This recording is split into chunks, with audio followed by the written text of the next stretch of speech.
Saw the yeah, grew up in a concrete jungle where dreams get lost in a haze. Saw the yeah, grew up in a concrete jungle where dreams get lost in a haze. Saw the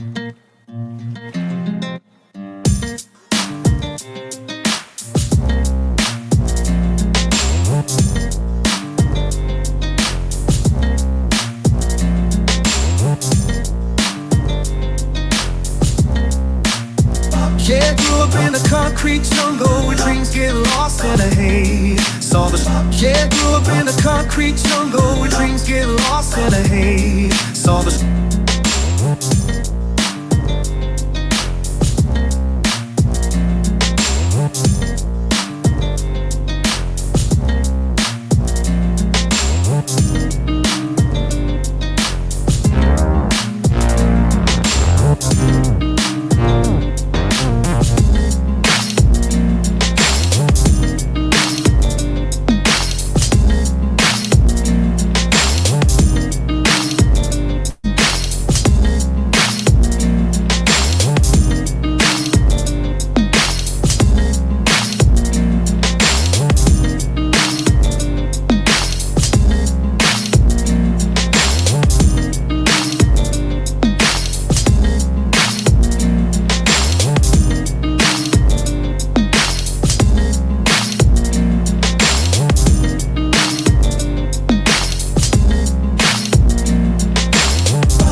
concrete jungle where dreams get lost in a haze.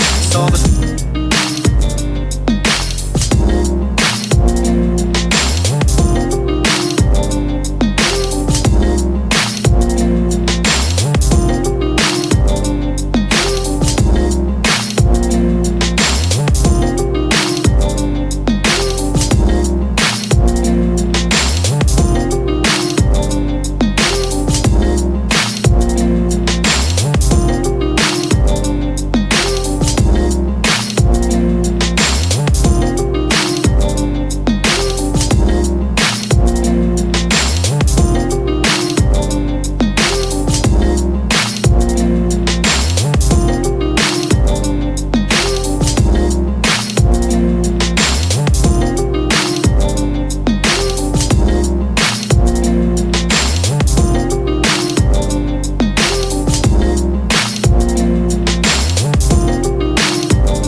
concrete jungle where dreams get lost in a haze.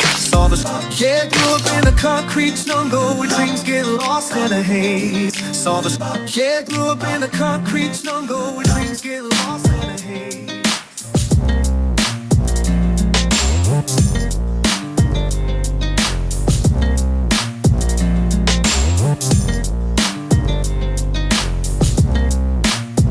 Yeah, grew up in a concrete jungle where dreams get lost in a haze. Saw the yeah, grew up in a concrete jungle where dreams get lost in a haze. Saw the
Yeah, grew up in the concrete jungle where dreams get lost in a haze. Saw the Yeah, grew up in the concrete jungle where dreams get lost in a haze. Saw the Yeah, grew up in the concrete jungle where dreams get lost in a haze. Saw the Yeah, grew up in the concrete jungle where dreams get lost in a haze. Saw the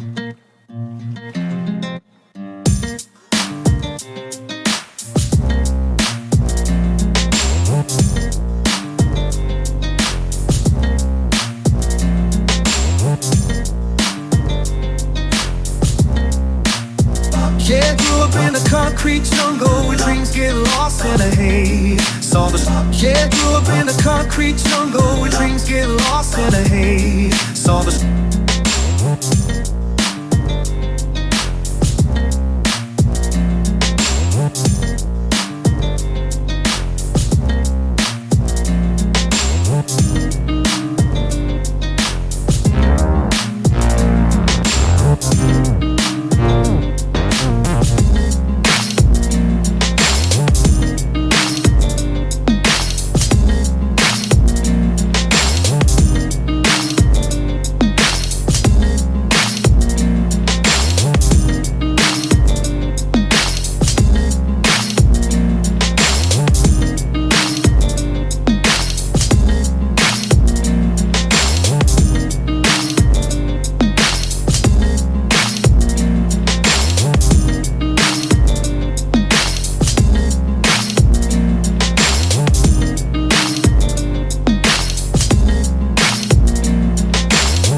Yeah, grew up in the concrete jungle where dreams get lost in a haze. Saw the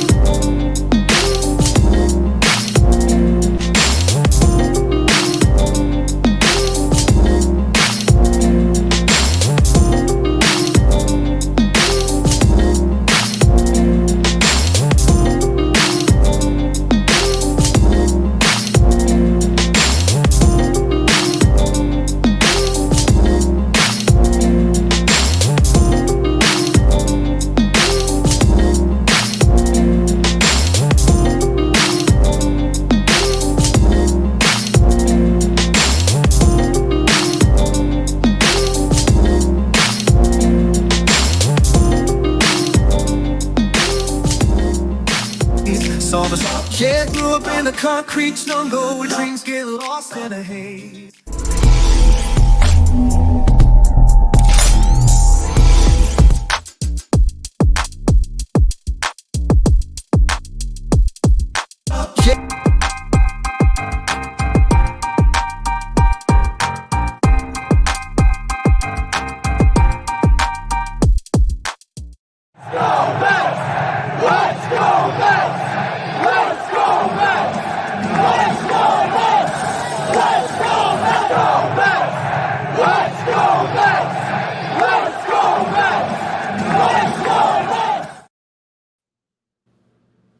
What's up, Mets fans? Welcome back to another Mets Roundtable podcast right here on multiple channels, multiple X accounts, and we are pumped up to talk about our New York Mets, our wild card team, New York Mets, as they are percentage points ahead of the San Diego Padres in that third wild card. And who would have thought, ladies and gentlemen, that 7 weeks ago, the New York Mets were 11 games under 500, down in the dumps. Hector lost all of his hair off his head. And now the Mets are 2 games over 500, playing their best baseball of the season over this last 6-7 weeks of just great baseball. And I'll tell you this right now, ladies and gentlemen, I'm pumped, Hector's pumped, Chris is pumped, and Hayden's pumped, even though he's not here.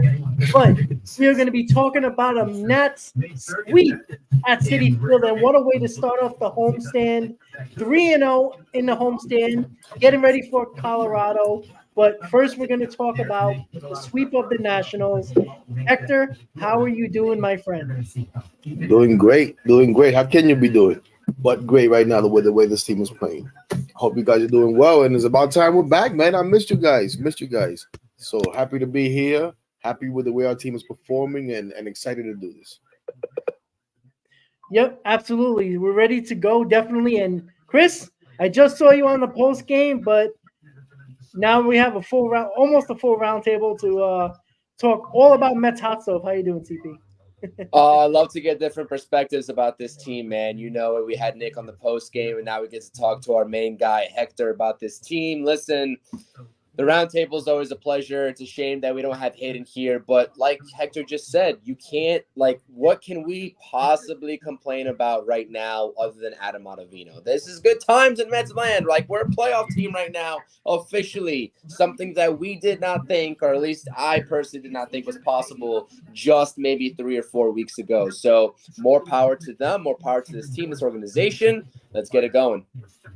Yep, absolutely. And we're definitely going to start off with the National Series and Game 3, Mets 7-0. You know, besides Ottavino making it very interesting in the ninth inning, the Mets had a ho-hum victory, and that's a nice way to end a sweep, right? No biting of the nails, no worrying about losing a ball game. It just seemed like the Mets are always in control today with the Nimmo 2-out, 3 RBI double to get them started in the fifth inning, and they kept on rolling from there. JD Martinez came through. Pete Alonso came through. Everybody was just doing what they needed to do today. And then we're going to start with David Peterson because he had another hell of a performance, another shutout game where I think we're still questioning if he's going to be in the rotation long term, as we talked about in the post game, Chris. But Hector, I'm going to start with you.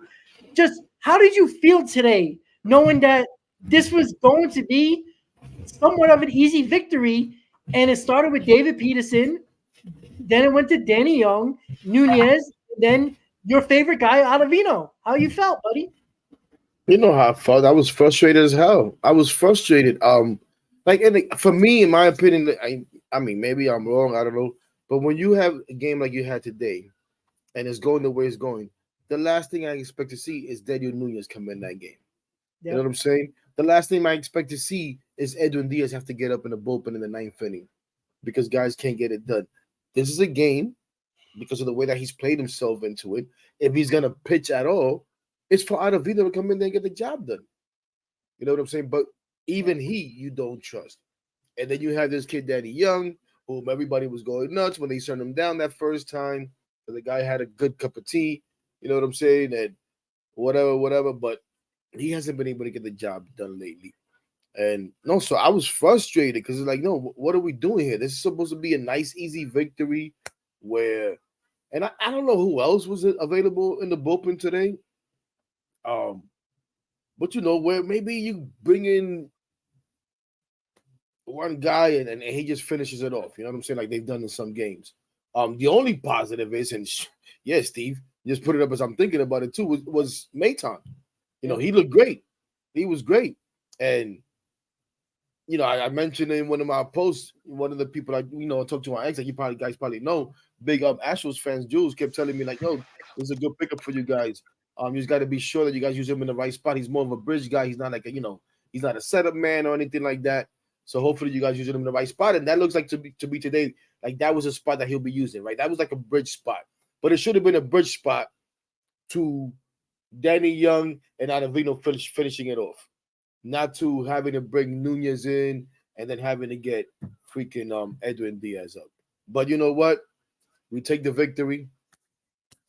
We run with it, and we worry about that another time. But I'm done with Ottavino, honestly. Like he might figure it out. And listen, every time we said I was watching back some of our stuff just to see what we've been talking about it. And you just remember, right? But every time we say we're done with somebody, CP, remember how we were done with Quintana?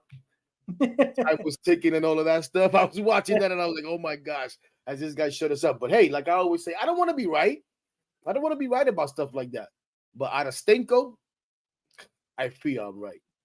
But yeah, listen, it felt a little dirty, but you take it, man. Take a shower and I feel good.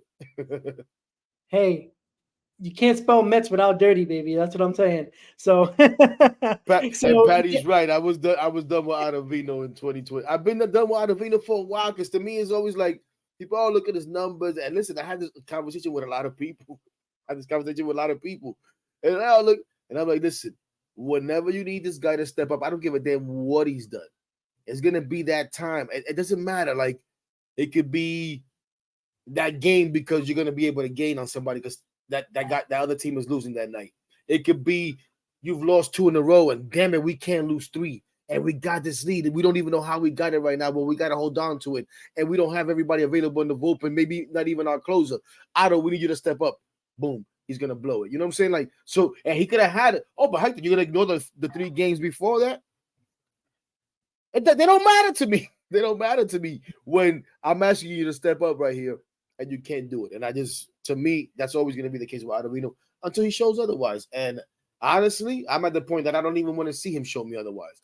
I want him to go what I have going on right now in the background, BNNY, and go hang out with Sal and these people. You know what I'm saying? Go talk trash over there. They enjoyed his time there, and he enjoyed it too. He should have stayed there, not go back there.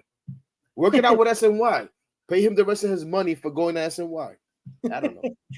Yeah, it'll be something like that. But yeah, I mean, if there's a gripe we can have with this team is that they're using, pitchers in the bullpen in spots where they don't need to be able to come in because guys aren't getting it done. Danny Young could have finished the game. Danny Young could have, got 2 innings, and that couldn't happen because he was walking the ballpark, and it led to Nunez with the bases loaded, getting the guy out. And then, Ottavino comes in mop-up duty, or at least we thought it was mop-up duty, and he made it very interesting, throwing almost 30 pitches in the ninth to get it done, But, Chris, we talked about it a lot when it came to Ottavino, about the bullpen in general. It's getting to the point now where it's like it's getting to the point where you're really excited, where you understand that the belief, not just from the fans, because that's starting to happen. That bandwagon is getting awfully full rather quickly, but it's the organization believing. It is the team that was believing a couple of weeks ago when nobody really believed in them enough, and they believed in themselves. So how is your feeling about this team over the course of a month and a half? I mean, it's a complete 180 with this team, from fan base to organization to the team itself.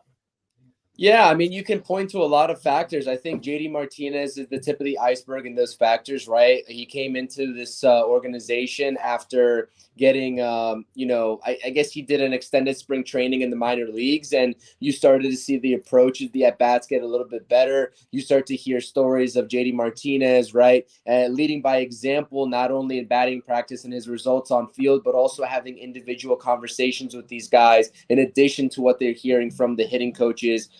However, they're valuing the hitting coach's opinions. It doesn't matter. Obviously, they value JD Martinez's input, as they should, because he's one of the better hitters in this league, pure hitters, gap to gap. Then it's Francisco Lindor calling like that players meeting, right?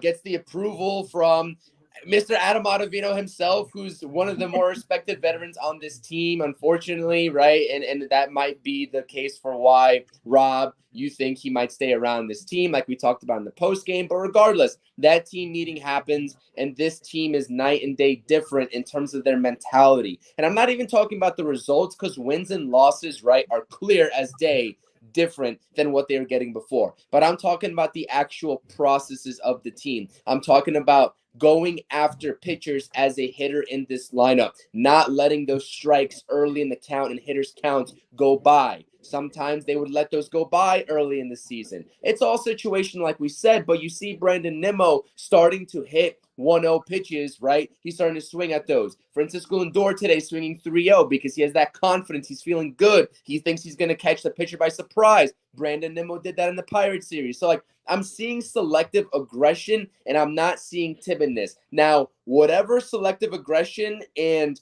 the results, right, of the processes that I'm seeing with the lineup, I wish they would transfer over to guys like a Danny Young. I wish they would transfer over to a guy like Adam Ottavino, because you look at the differences in the bullpen with those guys, and you can lump in a couple other guys in that category, right? But I'm talking about Danny Young and Adam Ottavino in particular. It could apply to maybe a Sean Manaea or David Peterson as well, but they do not attack hitters enough for my liking. And that's when you start to get the walks. You look at Daniel Nunez coming in, getting that out today. What does he do? He goes out there and he attacks hitters. He doesn't try to beat around the strike zone. And I think that's the problem, that these relievers, they're trying to get too cute. Adam Ottavino with his sweepers. Listen, dude, you got a 95, 96 mile per hour fastball. You throw 2 sweepers that are nowhere close in the zone. Jake Diekman is the other name that I wanted to say. He does the same damn thing.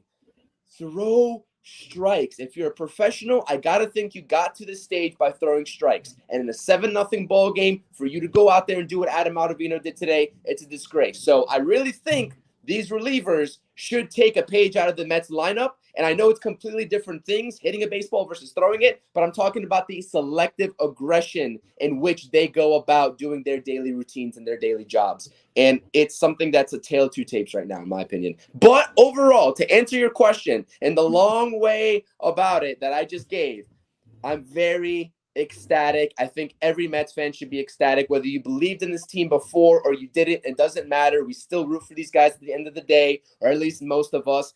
Some other fans go out there and they choose to come in when the Mets are losing, and then they go quiet when the Mets start winning. Oh, yeah, we get it. Some people fan different ways. Understood. But if you are sitting here and there is not a smile on your face because the New York Mets are officially in the wild card spot, you got exactly, right? Exactly. Like, I don't know if I could call you a Mets fan at that point. Like, what are we doing here? Let's go Mets. This is a great feeling for everybody. Exactly. Rob, can I say something real quick? Real quick. 2 things real quick. First of all, CP, love the shirt. Let's go Knicks, baby. Second thing, Rob, I don't know if everybody can see everybody's comment depending on what channel you're watching. Some of these zingers, you got to put them up. We're all good enough. We're not going to get distracted.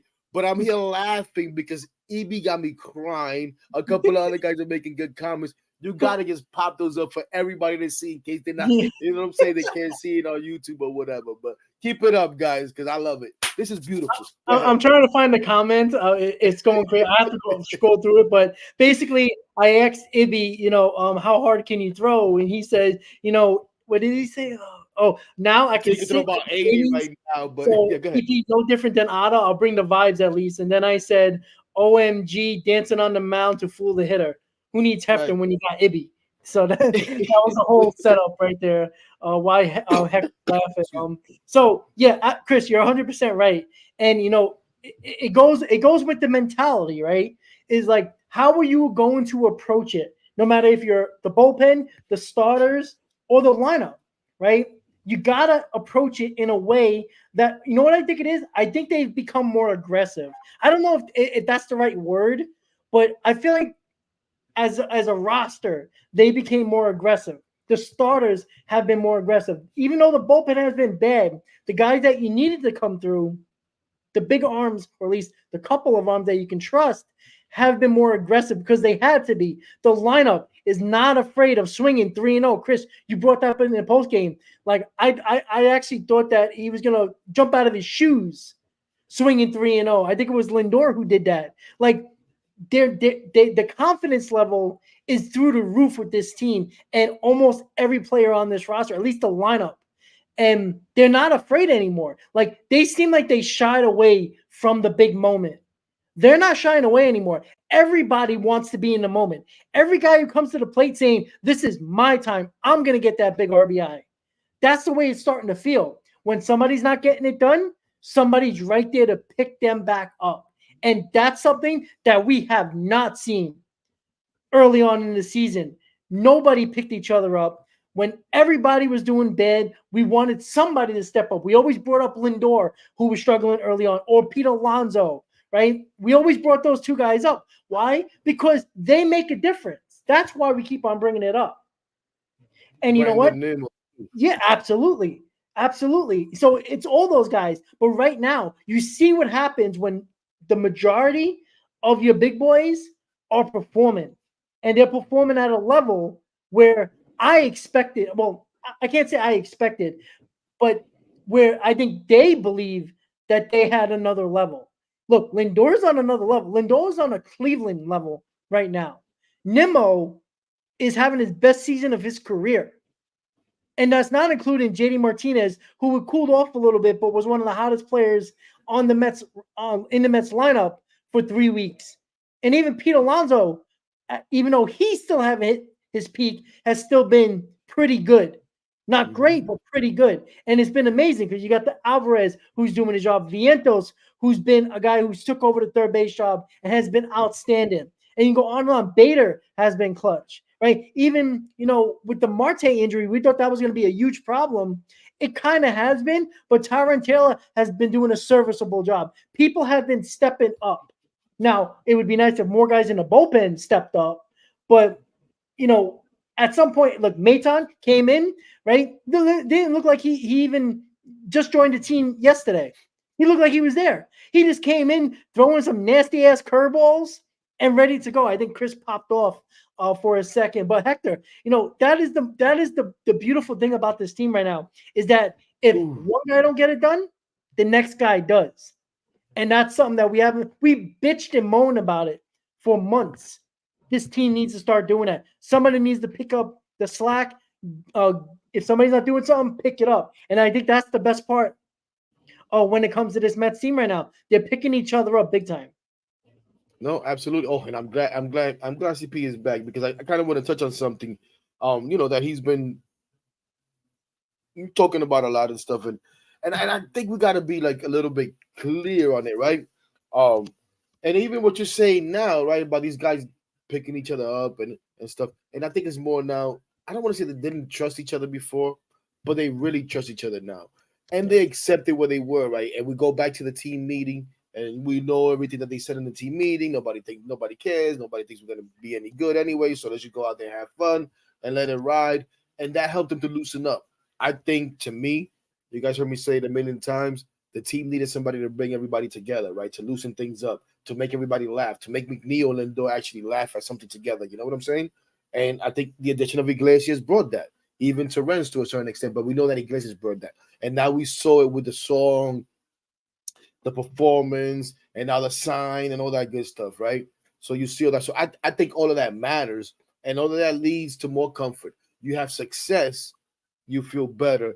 And it leads to trusting guys too. You know what I mean? So when Nimmo gets a couple of winning hits, you trust Brandon Nimmo, even though you trusted him before, but now he's hot. Now he's doing what we expect. Francisco Lindor takes off in the leadoff spot, you know what I'm saying? And so on and so forth. The bottom of the lineup has been getting it done, so we already trusted them because they're the reason why we were even floating or whatever. We were, whatever the heck it's called, right?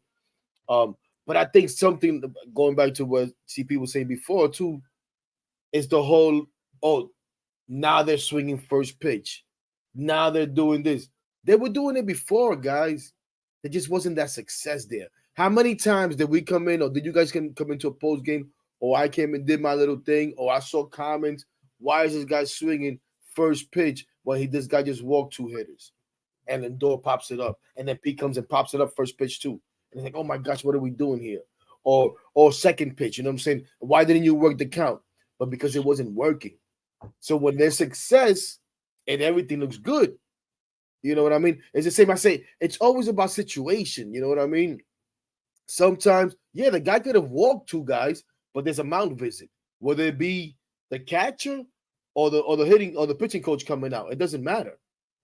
You know that after that mound visit, he wants to throw a strike. So is that a good time to go first pitch swinging, even though he's thrown 8 balls in a row? Absolutely. But if you don't get a hit, you'll be like, darn it, you know what I'm saying? Like, what are we doing there? You know what I'm saying? Maybe you should have worked the count. No. It's like David Stern said early in the season. I forget what the situation was, but he was like, yo, just because the result is not good doesn't mean the process wasn't good or the decision wasn't good. You know what I'm saying? So that's why I think we need to be a little bit careful and yeah, the approach has changed a little bit overall as a team. We know now they're staying smaller. And you know what I want to say? Forget about all that. I want to ask you guys something about, because I was thinking about this earlier.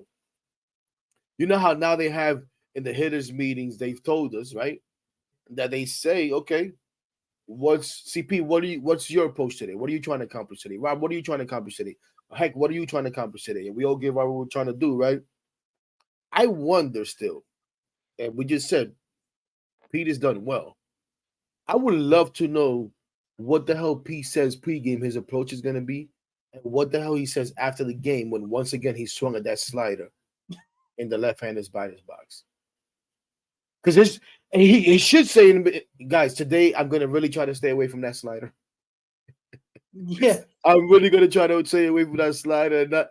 And then I would love anyways, but yeah, but just that first at bat from Pete looked like he was guessing major. That was a really bad at bat. That he was chasing, and that was a situation where you really hope Pete Alonso comes through. And I agree with you. If he says anything, it should be not chasing that slider down and out, because that is his absolute weakness right now. so after yeah, every game he just must come back and be like, my bad, guys. yeah. At first at bat did look like he was guessing. You took the words right out of my mouth. I said I looked at it. I was like, oh, Pete, man, that did not look good. Like, he has these at bats where like it's like he goes up there and doesn't have a plan. Like swing at whatever he can. Like that's sometimes I feel like that, and it's like I know that's probably always been his motto or his plan, like just to see the ball, hit the ball. But I mean, you got to see the ball out of hand. Like if you can't still at this point in your career, hitting ball. That's the well, thing, bro. I think he's guessing. I think he's. well, that's a problem. This is what they're gonna throw. Like it's not even that he's slumping.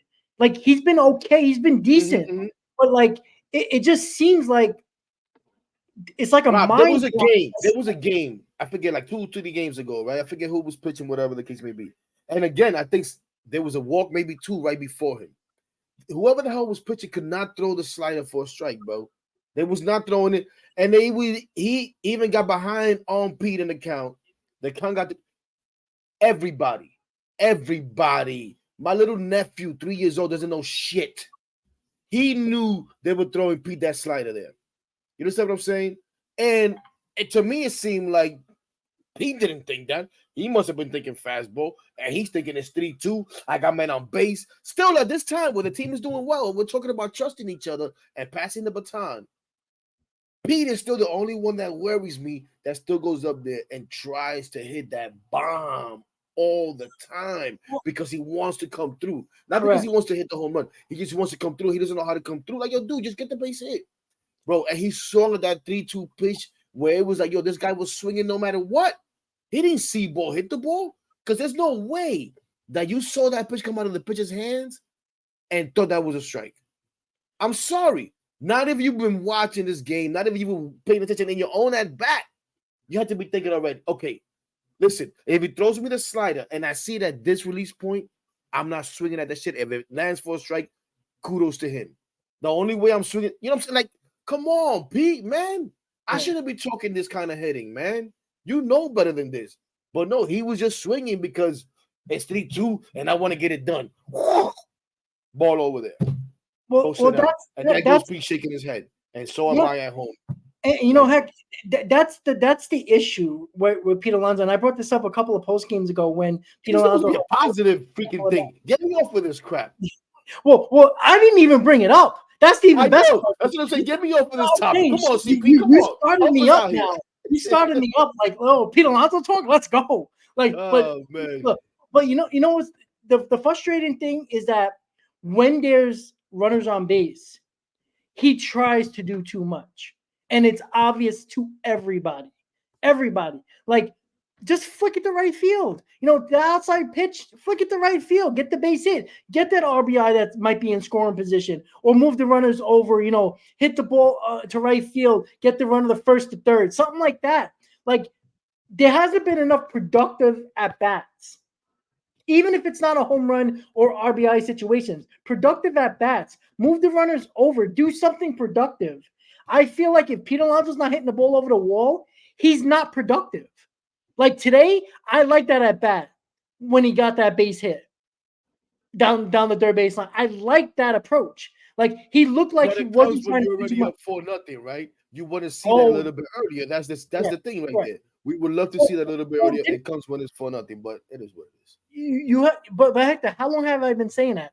That's been the trend. I know. You know what I'm saying? Well, it's not being.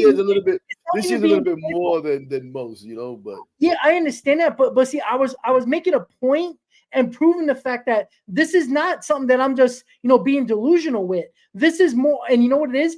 Everybody's hot right now, and when Pete Alonso is the one that's kind of on the back burner and not really as productive as his other guys at the top of the lineup, Now people are seeing it because it's obvious. Nobody's confident in Pete Alonso with people on base right now. I'm confident with Nimmo, Lindor, even Martinez, and even Vientos.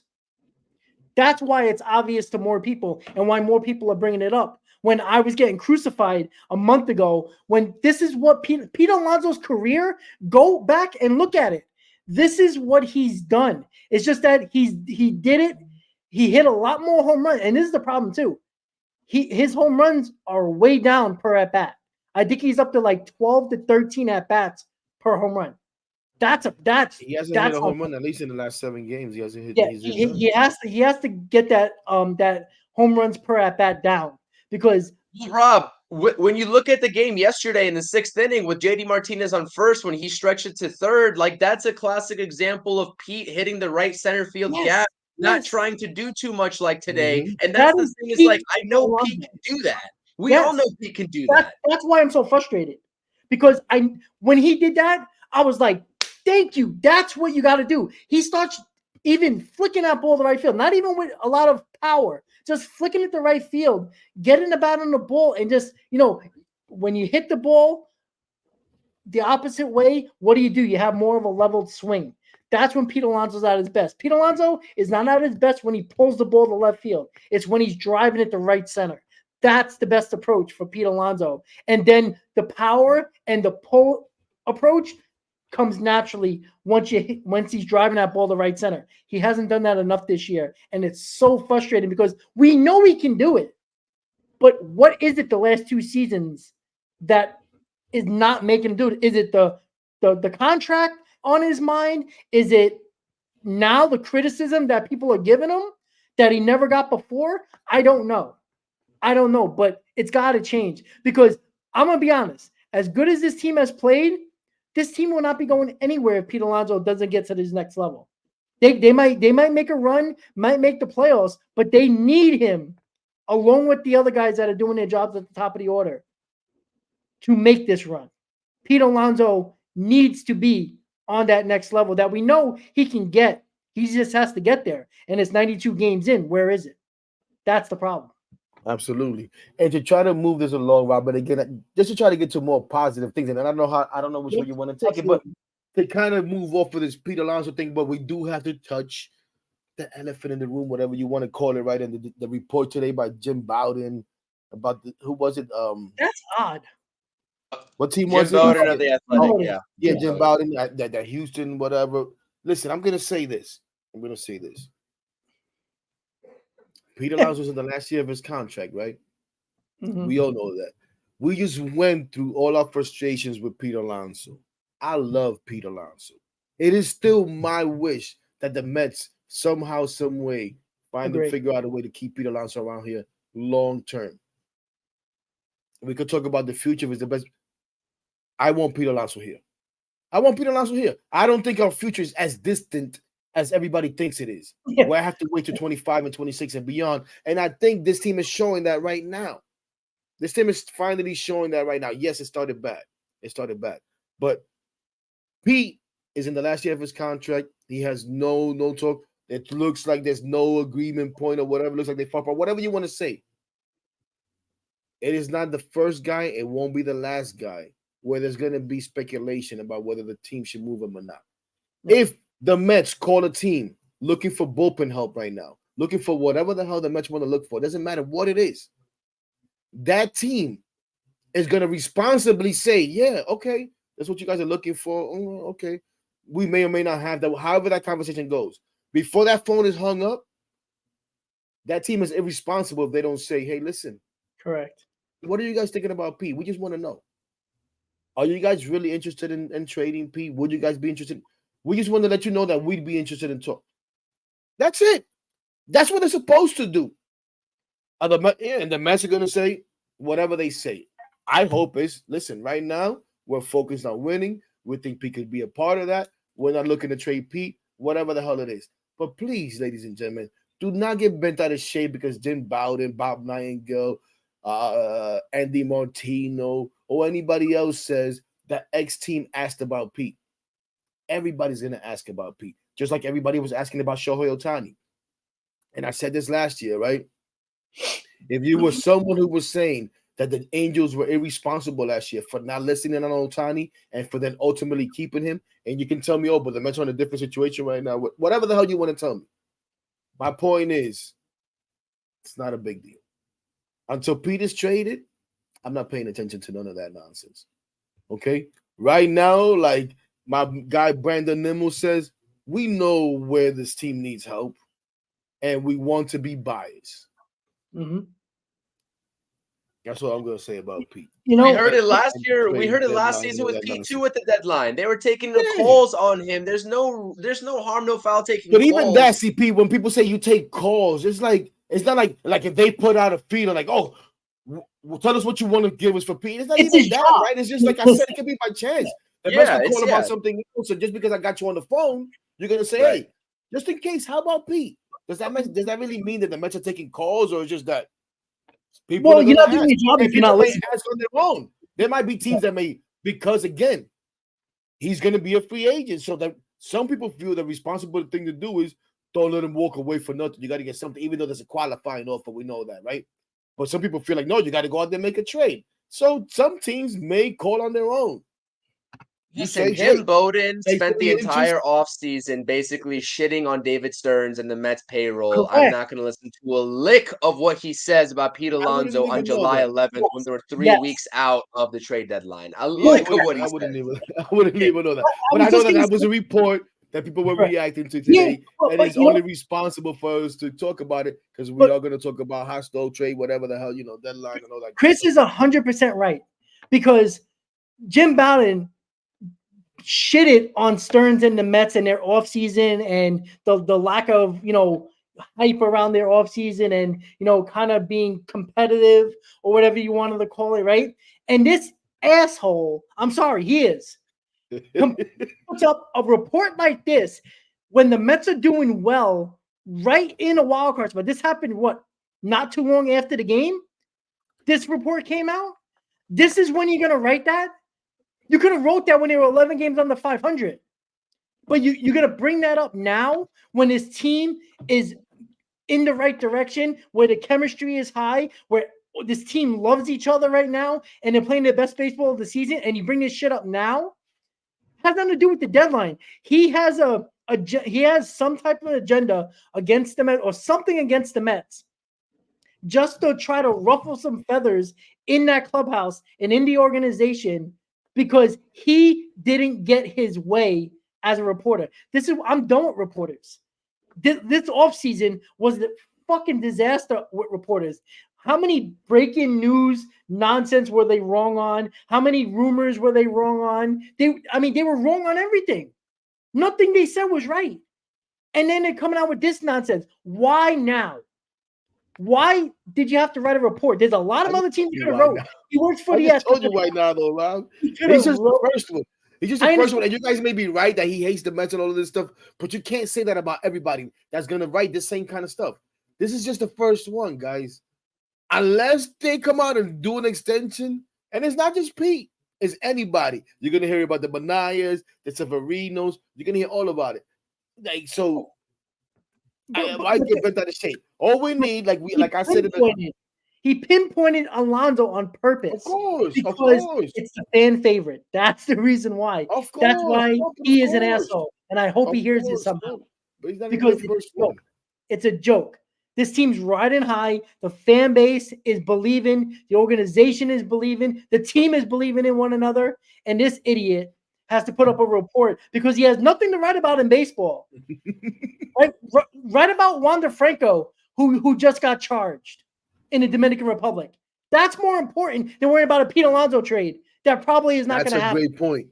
That's a great point. Right? I mean, come on. There's a lot of other nonsense to write about in baseball that you can write about. How about the Yankees falling apart? Oh, no. Sorry. Nobody wants to write about that. You can't write about that. You can't write about that. Because it's the pinstripes. Fuck them. The Yankees wish they were playing Queens baseball right now. Yeah. All right, guys. So let's jump to the topics together. As Patty says, let's move the hell on. Yes. The Rocky series. Look, the Mets against the Rockies, right? On paper, looks like an overmatch. But you never know. It's baseball. But the pitching matchups are on your screen. Gordon, Felton, Quantrill for the Rockies, Manaea, Scott, and Quintana for the Mets. All of these guys have pitched well. Manaea and Quintana specifically. Scott, second start. 2 starts so far. Not going to go crazy. He's pitched pretty good. Couple of speed bumps here and there, but he pitched well, right? All these guys have been pitching well, right? At least 2 out of 3, as we talked about on the post game, Chris. 2 out of 3 at the minimum. A sweep is being greedy, but there's no reason why we can't. Like, you would think the Nationals are probably a better team than the Rockies. You got to sweep them. Now, 2 out of 3, I'm not going to go crazy. A 5-1 homestand, you get a couple of games over 500 to end this first half, more than what anybody expected. And that's what we should take that.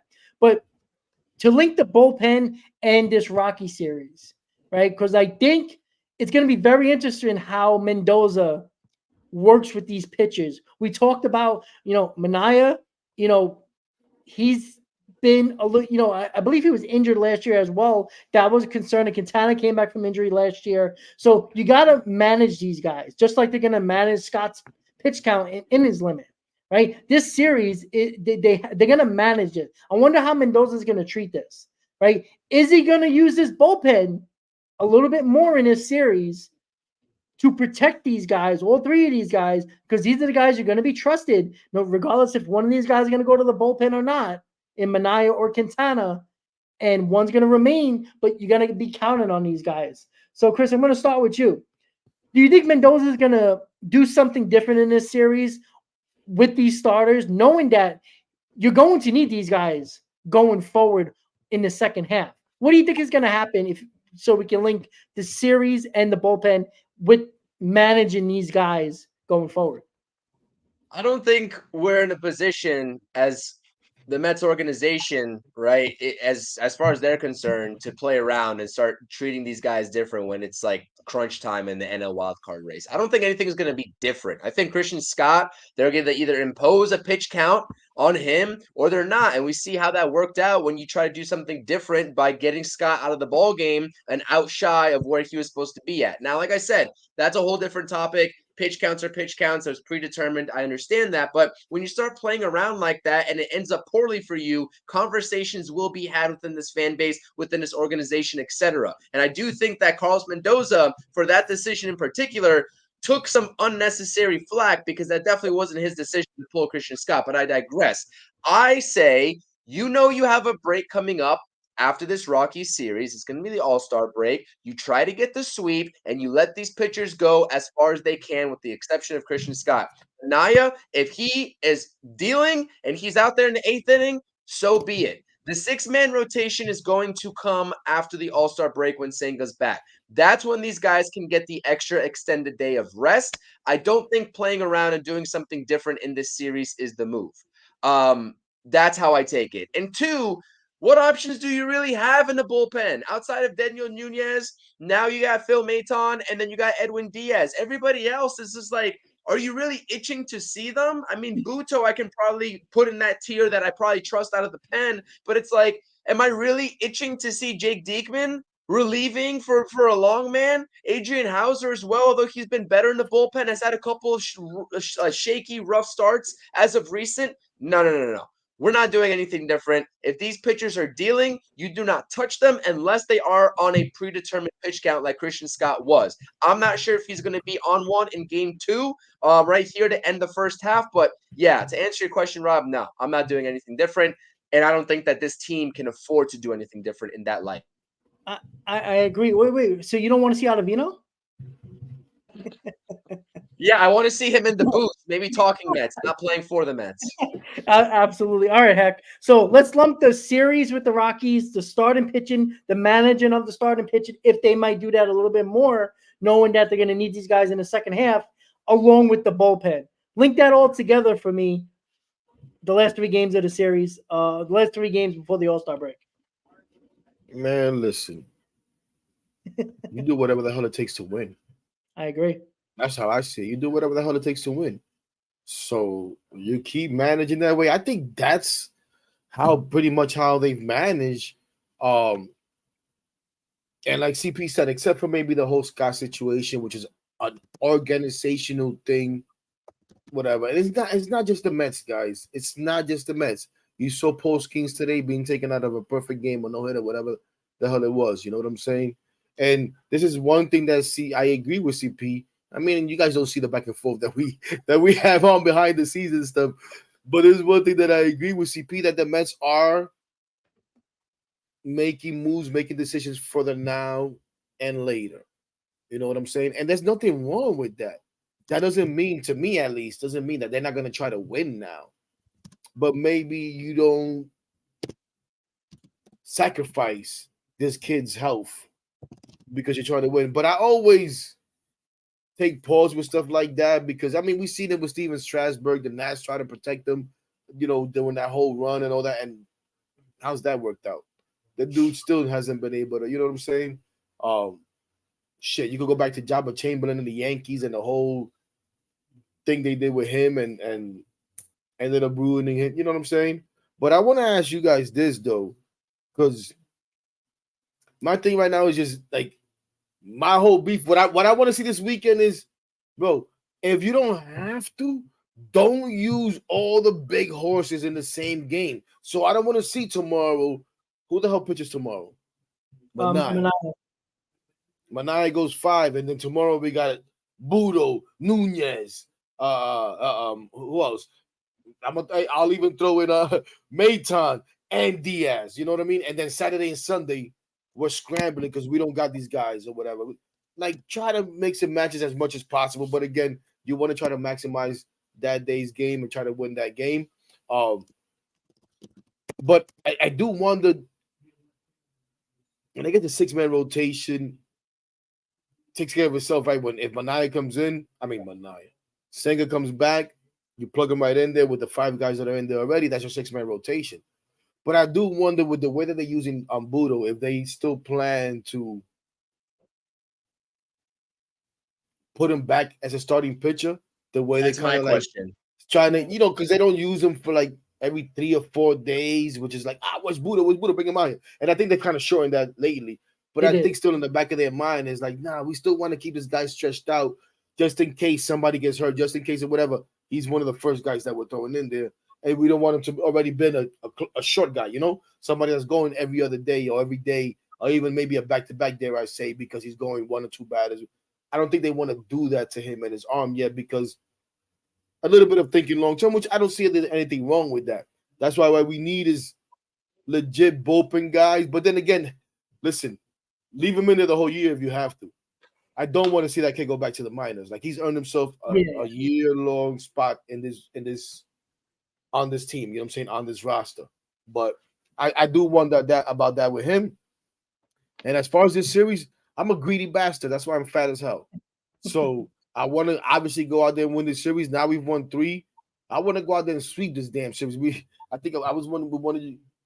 I don't know who, but for some reason I feel like we talked about it. We said it's unrealistic. Maybe it was in our chat to expect to go 6-0, 5-1. So 4-2 is acceptable.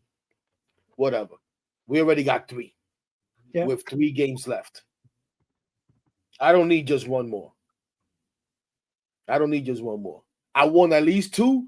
And damn it, once I get those 2, you know I want 3. Yeah. So if you give me those 2 first, I'm gonna want that 3rd one.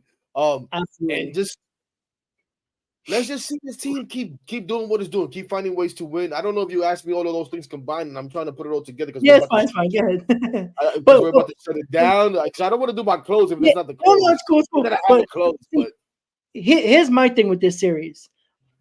We're gonna have a couple of days off because of the All-Star break, right? There ain't nobody going to the All-Star game except for Pete Alonso. So you got the whole bullpen to rest up. The starters. Guess what? All hands on deck. You use everybody you need to in every game to win the ball game. That's it. I don't want to hear about rest, innings, pitches. I don't care. They're gonna have 4 or 5 days off after that day anyway. So let's go. All hands on deck. I don't care if it's the Rockies. It's baseball. Shit happens. They can beat us just like we can beat them, right? Nobody goes 162-0, right? Bad teams most of the time win 60 games. So you got to be careful. These teams, the Mets are rolling high right now. Everybody's talking about the Mets around baseball. Talking about the Mets. You don't think I know the Rockies suck, but you don't think they want to come into Citi Field and beat us up? Of course they do. Of course they do. So all hands on deck. Do what you got to do. Use every arm possible. You got to use them multiple days. That's why you got the All-Star break to rest these guys. That's what I think when it comes to this series. So we're going to do this really quick. So we got a couple of minutes left. So everybody needs to go do what they got to do. Quote unquote Mets hot stove, Hector's favorite topic. So look, we're not going to go deep into this because it's the end of the show. And we'll go a couple of weeks from now. When we really get closer to the deadline, we'll talk a hell of a lot more, probably the whole show about it. But hold on, Rob. Hold on. Because I need to know, bro. I need to know who you are, Anthony. I need to know who you are. You've been popping up in my streams. Huh? He's a Yankee fan, right? Because I want to know if it's an Anthony that I interact with that is a Met fan. And when we were all upset, he was upset. But right now, dude, like, you come into all these streams and it's just zinger after zinger after zinger after zinger, and you sound like Joe or Bobby, bro. Like, what's going on? So please, I texted you. I don't know if you responded yet. I need to know if you're this Anthony because we need to talk. We need to talk. Anyways, go ahead, Rob. Yeah. So look, it's going to be pretty quick here, right? The Mets hot stove. Look, is it heating up yet? Not yet, right? We know what the Mets need. Right? It's bullpen, and probably more bullpen. That's what they're going to need at the deadline. Like, things can change. Maybe they'll go after another bench piece, another bench bat. I think Chris brought that up in the post game. They might do something like that to get DJ Stewart the hell out of here. And maybe you can, get a bullpen on with a bench piece and it works like that. Maybe it'll work out like that. But quickly, Chris and Hector, for the final thoughts along with the bullpen situation. How many arms do you think they're going to need at the deadline? Because that's a hard question to answer. But I just thought I'd bring it up to you guys for the ending of the show and final thoughts.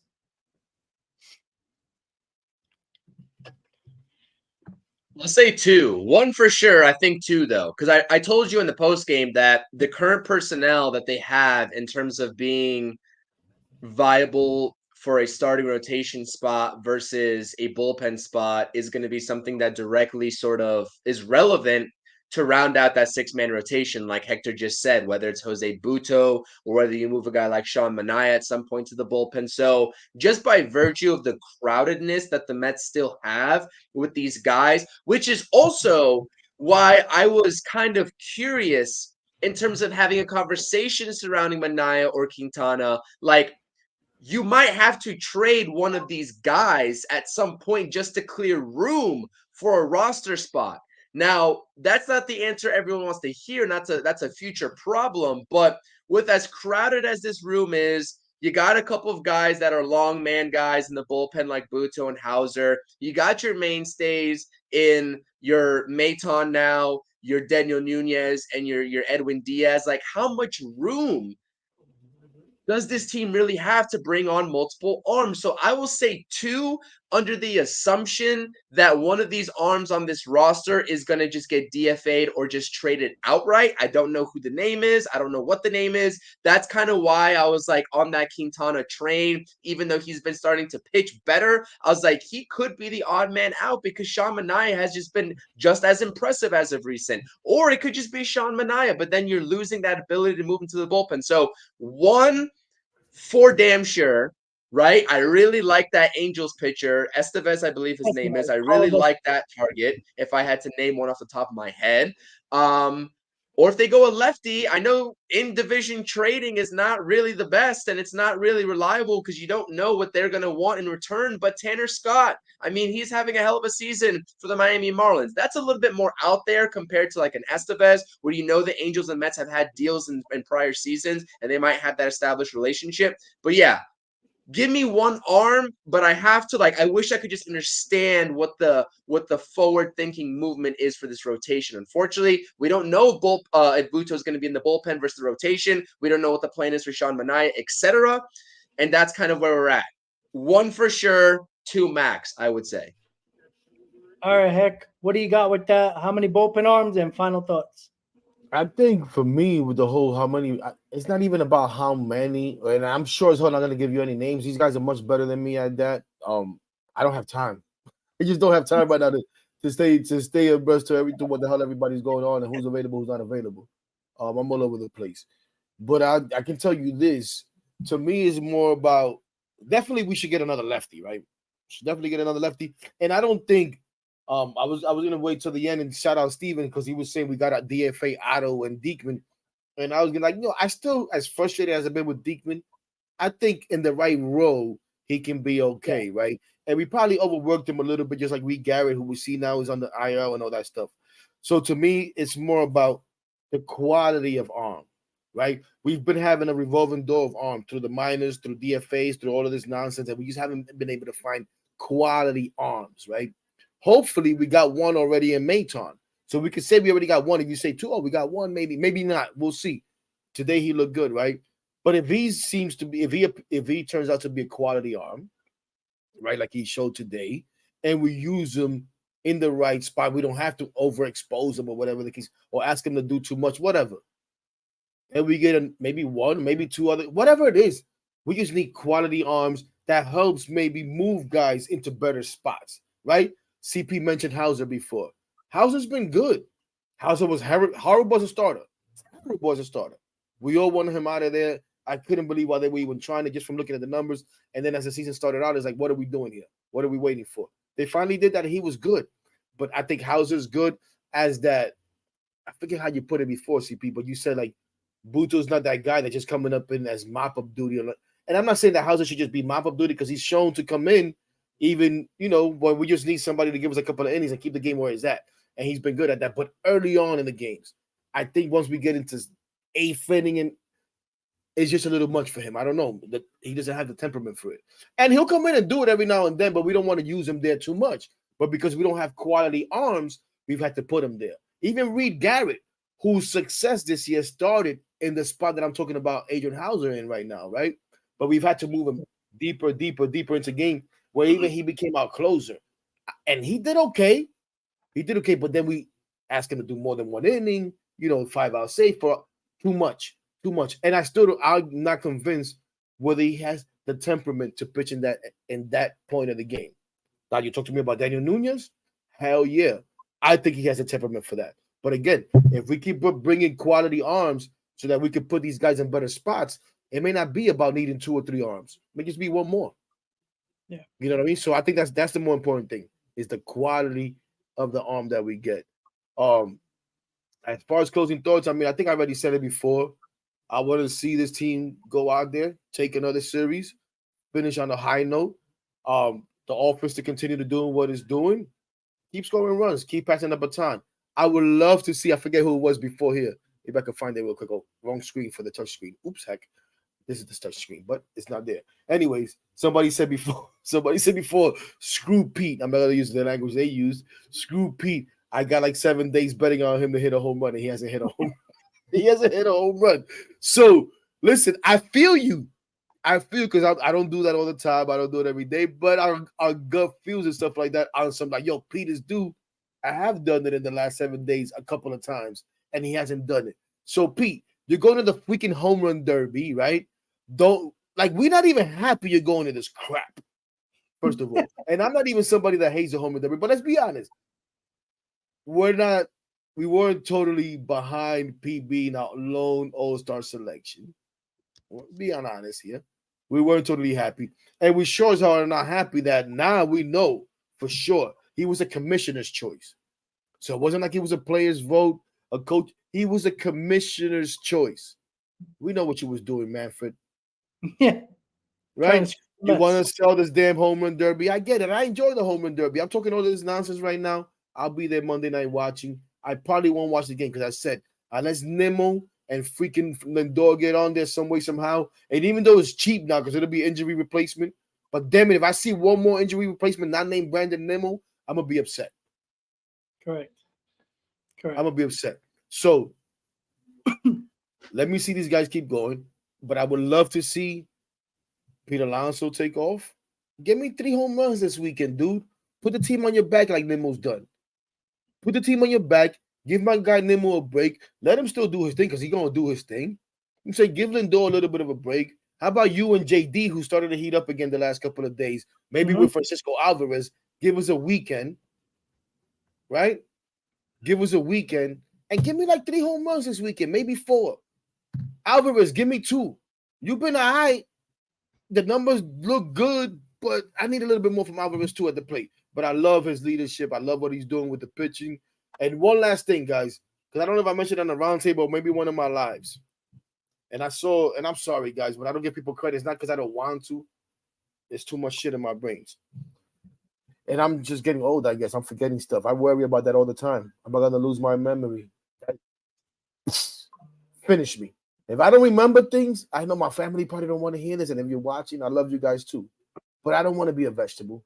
Finish me. Anyways, gosh, I shouldn't say that. That's horrible. Jesus. God. The Mets are winning. Shit. No, right. No, the Mets are damn. What the hell was I going to say? Oh, my gosh. What the hell was I talking about? P. Alvarez, these guys. Anyways, let's go Mets, man. All right, guys. So I'll think about it as you guys finish it up. The finish the roundtable today. Satisfied, Junior. Satisfied with Satisfied with what? Because we finally got over 500. Listen, one thing I haven't said today. One thing I haven't said today. What's thing that I kept talking about? If you take 5 steps forward, don't take 4 back, and damn sure as hell don't take 6 or 7 backwards. That's one thing that this team has done. Yes. They took 1 step back, and the whole time they took 1 step back. I forget exactly when this last week. I was like, okay, this is a step back. 1. That's fine. Besides that, it's been little stumbles, little slowdowns, or whatever the case may be. I just remember because I saw Alvarez's name. I said this before. We see how all the pitchers talk about how they love Alvarez. We know Diaz loves him, Quintana, all of that stuff. We know he's able to bring Manaya in and get something out of him. I talk about all these podcasts. I was actually watching Maldonado doing one of these Spanish podcasts, and he talked about how you got to know your pitchers, how some guys, you got to go out there sometimes, and because they're mellow and doesn't matter, the whole world could be crumbling around them. The whole stadium is falling apart, and they chill. Doesn't matter. Sometimes you need like, yo, wake up. This is a big spot. I need you to wake up. You know what I'm saying? So we know Alvarez is able to do that with maybe like a guy like Manaya, who we see that he's a playful guy, whatever. Damn it, why am I going to lose my... Oh. Severino's the only guy. I'm sorry, CP's like, this guy's fucking nuts. I am. You know that. Severino's the only guy that I believe still calls his pitches. Right? You see, he's the one with the little shit. He puts it in the belt most of the time. Mm-hmm. He has it in here, boop, and he calls the pitches. And I wonder why. Does he not trust Alvy? You know what I'm saying? And sometimes he's like, and the reason why I say that too, because I saw somebody, I forget who it was, that brought up like, why is that Severino is the only guy that doesn't seem to be clicking with Alvarez as far as like pitch selection and stuff like that. And I'm like, do you guys realize that Severino's the only one that really calls his pitches? He's the one with the pitch comp thing. Yeah. Well, yeah. I mean, he's pitching well, so I guess it's working. Why change it if you don't have to? But right. Yeah, to finish this out, the Mets are hot. They took the sweep. They took 3 in a row from the Nats on this homestand. It's obvious what they got to do next. They got to finish the first half strong. 2 out of 3 at least. Get a little greedy, sweep, have a 6-0 homestand, and look, you win the next 3 games. You're 5 games over 500. Who would have thought that? You'd be 50-55. I mean, damn. That sounds damn good. But still got a lot of work to do. 47-45, 6-4 in the last 10. Swept the Nats. Rockies are coming to town. Take care of business. Hector said it. Pete Alonso, Alvarez, these guys need to be stepping up. I want to see some power from these guys. And power when it matters. With runners on base. Let those guys step up offensively. Put this team on your back for a weekend. How about that? Lindor, Nimmo, JD, they basically all done it. It's about time that Alonso does it and Alvarez does it now. With that said, guys, another Mets roundtable in the books. Hector, CP, myself. Always a good time with this roundtable. Everybody in the chat. Over 250 on my streams and X. Hector, I don't know how many you got, but it's a hell of a lot of people. We love the support. Keep on coming back for more. Thank you. You know what? When we come back from the All-Star break, we'll talk more freaking Mets and more Yes, Mets. good Mets stuff. Yes. And one last thing. 'Cause No. my guy Junior likes to talk a lot of trash. Heck wants more. You damn right I want more. Imagine, guys, if we would have settled when we were struggling and say, you know what? The front office said that they wasn't really looking to 2024. This is a transition year. This is a that crap, baby. Never settle. Like I said before, if you settle to just try to be a wild card, there's a good chance you might find yourself out of a damn fucking playoff. No, you always set your sights high. And I know, listen, and you always take into account how your team is or whatever. The point is, no, always want more. We wanted more from these guys, and they're giving us more, and we're having freaking fun. You know why? Because we knew they could give us more. They knew they could give us more. Agreed. Francisco Lindor told us every day, but I was called a hater. I can be better. Well, when he's been better, like we all expected, the team has been better. We knew Brandon Nimmo could be better. When he's been better, the team has been better. So no, we're never gonna settle. We're never gonna settle. And I know you don't settle either, Junior. So stop playing. And speaking of not settling, we want more, damn it. Yeah, we want more. Speaking of not settling, to end this up, Braves, we're coming for you. Atlanta Braves, we're coming for you. I'm not happy with just getting the last wild card. That's right. No. How about that number one and wild if the Philly card? stumble, will come for your asses Let's too. go. Let's go. So with that said, guys, another Mets roundtable in the books. Appreciate all the support, guys. We'll see you next time. Let's go, Mets. 3 more games to go into the All-Star break. Let's get those wins, baby. See you next time, guys. Have a great night. Let's go, Mets. I love GM.